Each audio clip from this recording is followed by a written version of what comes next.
ನಾನು ಇವತ್ತು ಹಾನಗಲ್ ಕ್ಷೇತ್ರದ ವಿವಿಧ ಅಭಿವೃದ್ಧಿ ಕಾರ್ಯಕ್ರಮದ ಉದ್ಘಾಟನೆಗಾಗಲಿ ಶಂಕುಸ್ಥಾಪನೆಗೆ ಬರಲಿಲ್ಲ.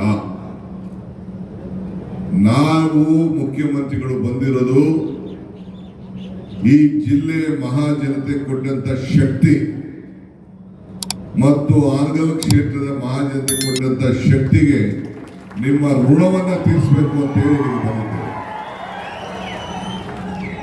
ನಿಮ್ಮ ಋಣ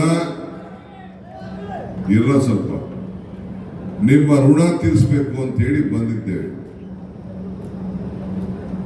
ಅಧಿಕಾರ ನಶ್ವರ, ಸಾಧನೆಗಳು ಅಜಾಮರ, ಆದರೆ ಮತದಾರರೇ ಈಶ್ವರ. ಕೊನೆಗೆ ಎಲ್ಲೋದ್ರೂ ಕೂಡ ಮತದಾರರಿಗೆ ಸೇವೆಯನ್ನು ಮಾಡಬೇಕಾದ್ದು ನಮ್ಮ ಕರ್ತವ್ಯ. ಇದು ಕಾಂಗ್ರೆಸ್ ಸರ್ಕಾರದ, ಸಿದ್ದರಾಮಯ್ಯ ನೇತೃತ್ವದ ಸರ್ಕಾರದ ಒಂದು ಸಂಕಲ್ಪ. ಈ ಕೆಲಸವನ್ನ ರಾಜ್ಯದ ಉದ್ದಗಲೂ ಕೂಡ ನಾವು ಮಾಡ್ಕೊಂಡು ಬರ್ತಾ ಇದ್ದೇವೆ.